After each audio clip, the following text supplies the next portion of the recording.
किसी स्टॉन्च किस्म के मुल्ला के पास जाएंगे और उसके सामने अपनी बीवी की जो है वो बेरहरबी का जिक्र करेंगे, तो वो यकीनन आपको ये मशवरा जरूर देगा सूरह निसा की जो है वो 34 खोल के कि भाई उसको मारो, तुम्हें अल्लाह ने जब हुक्म दिया है तो उसकी उसी तरीके से सरजनिश करो तुम। और लोग ये बातें इतनी, और कुछ कुरान के बारे में मर्दों को पता हो या ना हो, ये जरूर पता होता है, जाहिल से जाहिल शख्स को भी इसके बारे में पता होता है। तो ये बात है, बस हम लोग इसको इसीलिए डिस्कस करते हैं ताकि लोगों की समझ में आए। बहुत सही है। बिल्कुल सर, हम खुद जब थे मुसलमान तो इसी को जस्टिफाई करते थे, जो भी हम करते हैं घर पे, कोई हुक्म देना हो, कोई हम कुछ चीज चाहते हैं, किसी पे हमें कोई रोब जताना है या घर पे दिखाना है कि भाई हम इस इंसान से ज्यादा बड़े हैं, हम अजीम हैं, हमें जो है अजीम कहा गया है कुरान शरीफ में।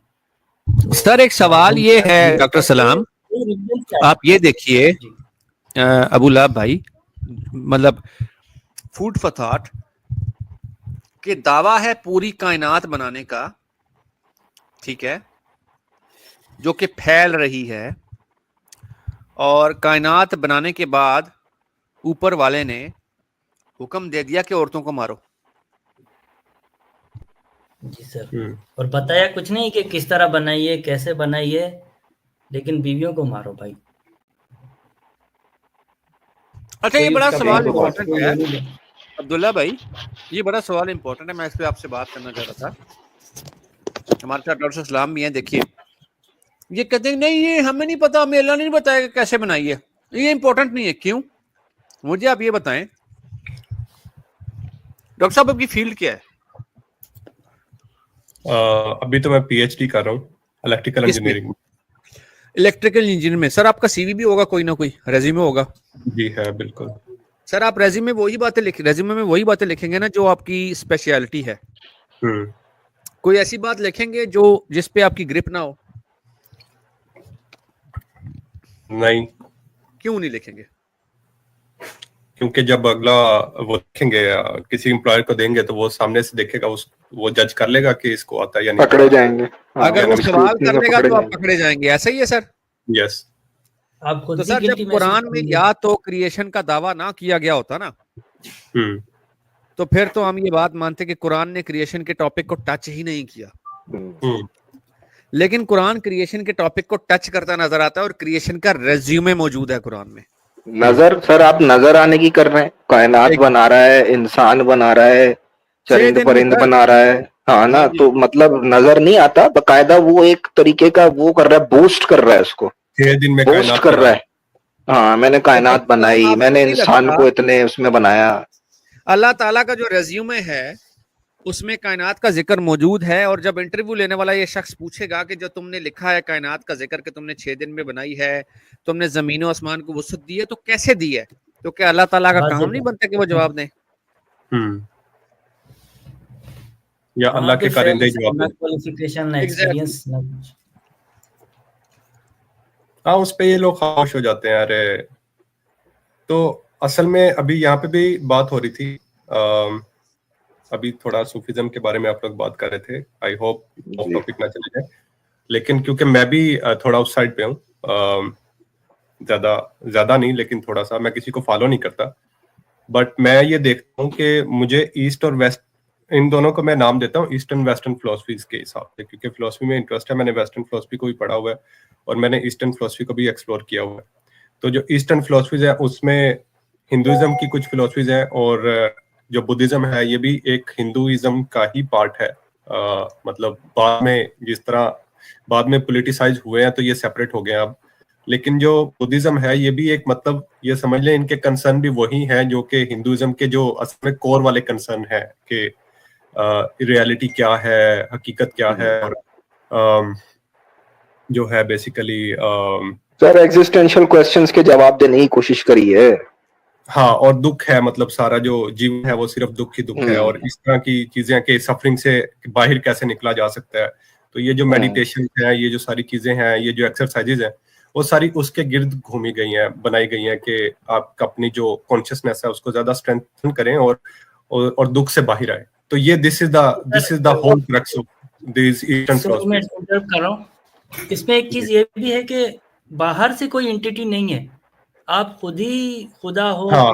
खुद ही जो भी आप नाम देना चाहो, भगवान, अल्लाह, जो भी नाम देना चाहो, गॉड, आप खुद ही हो। आपको खुद ही सेटल करनी है हर चीज अपनी, खुद ही जो है अपने सफरिंग से गुजरना है, खुद ही अपनी जिंदगी को सेट करना है। कोई बाहर से अलग से कुछ नहीं है। मतलब एक ही वो जो दो नजरियात है ना, वहदतुल शुहूद, वहदतुल वजूद और वहदतुल शुहूद। तो ये वहदतुल वजूद ही है कि आप ही भगवान हो, आप ही खुदा हो।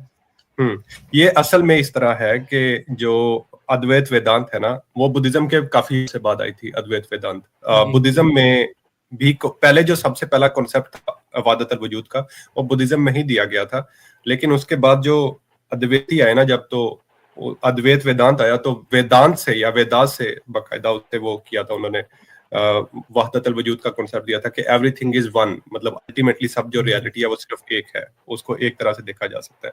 तो सूफीज्म जो है उससे फॉलो किया उन्होंने, मतलब उन्होंने एक तरह से कह ले कॉपी पेस्ट मारा गया, ये सारा कॉन्सेप्ट अद्वैत वेदांत से मारा गया, copy paste. It's not corely Islamic, मतलब इस्लाम की कोर नहीं है ये चीज वहदतुल वजूद। ये वो कुरान से समझने की कोशिश करते हैं, बट इस्लाम तो निगेट हो जाता है सर इससे, सूफीज्म से। सर देखें, बात सुने, मैं इसको पहना देता हूँ एक तस्बीह में सारी चीज को। बात यह है कि मज़ाहिब भी इंसानों के बनाए हुए, फिलोसफीज भी इंसानों की बनाई हुई हैं, और उसके ऊपर जितनी भी थॉट्स आती हैं उसका मौजब इंसान खुद है। ठीक है, हम किसी के लिए, अब देखें ना, रिलीजन को भी जब स्पिरिचुअलिटी को के साथ को सही समझने वाले या प्रो स्पिरिचुअलिटी या प्रो मिस्टिसिज्म वाले जो लोग होते हैं, जैसे आप दोनों हजरात हैं, मैं भी वैसे पढ़ता रहता हूँ ये सब चीजें, लेकिन मैं किसी को फॉलो नहीं करता ना, मैं बस सिर्फ पढ़ने की हद तक, इल्म की हद तक इन चीजों को देखता हूँ और फिर अपना ओपिनियन फॉर्म करने की कोशिश करता हूँ, मजीद बेहतर करने की कोशिश करता हूँ। या अगर मैं कुछ गलत सोचता हूँ तो मैं किसी और बड़े आदमी की बात से इंस्पायर होने की कोशिश करता हूँ। इसके ऊपर मैं इसको कुछ भी नहीं समझता। ठीक है, मुझसे अक्लमंद कोई इंसान हो सकता है, कोई मुझसे डिफरेंट एक्सपीरियंस वाला इंसान हो सकता है, लेकिन चीज और बात और इसकी माहियत, इसकी हकीकत इंसानी ही है। ये जो बातें करते हैं ना लोग के ये करने के बाद जो है वो तुम कोई ट्रांसेंड कर जाओगे या कोई आपको निर्वाण मिल जाएगा, ये बातें मुझे तो नहीं समझ में आती। आप लोग इसके बारे में क्या बोलेंगे? मैं इसमें बताता हूँ आपको। बेसिकली जो पॉइंट है ना आपका कि इंसानी काविश ही है, बिल्कुल सही है, इंसानी कोशिश ही है इसमें।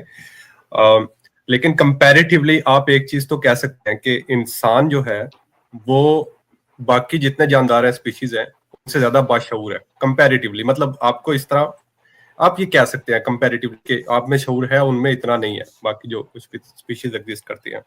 तो हम ही फिलोसफीज क्रिएट। सॉरी, एक बात कर रहा हूँ, बाशऊर कितना भी है इंसान, लेकिन अपने जो हदें हैं, जो बाउंड्रीज हैं, उसके सोचने की सलाहियतें हैं दिमागी, उससे बाहर तो वो नहीं सोच सकता ना। तो ये उसी के अंदर रह के ही जो भी ये फिलोसफीज आई हैं या नहीं, यहाँ पे एक सवाल है मेरा, यहाँ पे एक सवाल है मेरा, एक सवाल है अबूलाब भाई, ये जो डाउन सिंड्रोम बच्चे पैदा होते हैं या जो पाकिस्तान में शहदोले की चूहियां हैं, डॉक्टर सलाम बड़े अच्छे से जानते होंगे, इनमें और एक चूहे के दिमाग में कितना फर्क होता है सर? सर जेनेटिकली तो चूहा और इंसान का काफी मैच करता है जीन्स, इसी वजह से चूहों पे एक्सपेरिमेंट किए जाते हैं। मुझे इसका एग्जैक्टली नहीं पता कि कितना जो है फर्क होता है इनमें।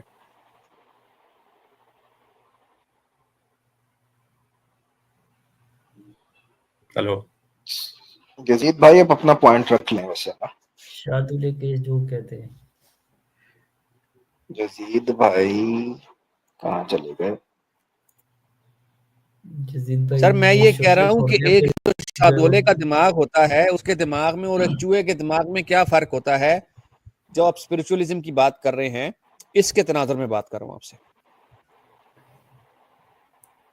सर स्पिरिचुअलिज्म में कनेक्ट नहीं कर पा रहा, लेकिन मुझे इसकी समझ नहीं है कि उनके दरमियान में कितना फर्क है। मैंने इस चीज के बारे में पढ़ा नहीं है।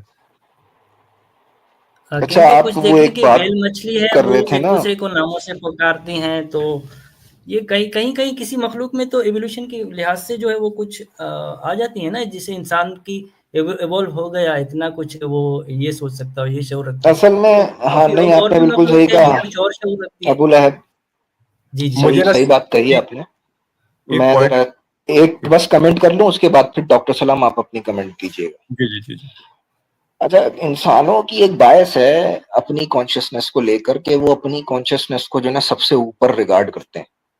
कॉन्शियसनेस, जैसे अभी व्हेल मछली वाली बात करी, या चूहों वाली बात हो गई, या कोई दूसरे जानवर हो गए, क्रो हो गया आपका, या दूसरे जानवर हो गए, कुत्ता बिल्ली हो गए, एक खास किस्म की, एक खास दर्जे पे इंटेलिजेंस वो बीइंग्स भी शो करते हैं। ठीक है ना? तो कॉन्शियसनेस का भी हम ये नहीं कह सकते कि कोई एक सुपरलेटिव के ऊपर इंसान जो है वो खड़ा हुआ है। ठीक ठीक है। है, इंसान से ऊपर नहीं है कोई, मैं इस बात को मानता हूँ, तस्लीम करता हूँ कि इंसान से ऊपर अभी कोई ऐसी मखलूक नहीं आई जो कि अपनी कॉन्शियसनेस को उस तरीके से आर्टिकुलेट कर सके जैसे इंसान करता हो। ठीक है ना? लेकिन हम ये नहीं कह सकते कि इंसान की रुक जाएं, कॉन्शियसनेस, मुझे ऐसा रुक जाएं। लगता है कि इंसान की कॉन्शियसनेस बहुत सर सारी नहीं नहीं नहीं नहीं नहीं कॉन्शियसनेस के एक्सप्रेशन में से एक सर मैं एक्सप्रेशन एक बात ऐड कर सर, दूं। एक डाउन सिंड्रोम बच्चा होता है ना, डाउन सिंड्रोम बच्चा, उससे अच्छा परफॉर्म एक लेब्राडोर डॉग कर सकता है। उसको नहीं इतना नहीं ट्रेन किया जाता है कि वो न सिर्फ शॉपिंग करता है बल्कि बच्चे को स्कूल से पिक एंड ड्रॉप भी करता है, उसकी साथ उसको लेकर आता जाता है। नहीं, लेकिन आप पॉइंट ये है कि आप पहले तो कॉन्शियसनेस को डिफाइन किस तरह करते हैं ना, आप डॉक्टर उसको सलाम अगर भाई, आपको एक पता हो बात कि कहूँ मैं आपसे, अगर आपने कॉस्मोस सीरीज देखी हो कार्ल सेगन की, तो उसमें जो स्टार्टिंग होती है ना कॉन्शियसनेस, बैक्टीरिया कैसे हरकत करते हैं, फिर उनमें कैसे कॉन्शियसनेस आई, किस तरह आई, तो यहाँ से अगर आप जानने की कोशिश करेंगे कि कैसे एक कॉन्शियसनेस आती है किसी बेजान से, मतलब एक जानदार, और फिर वो हरकत करता नहीं है, नहीं फिर वो उसमें आहिस्ता आहिस्ता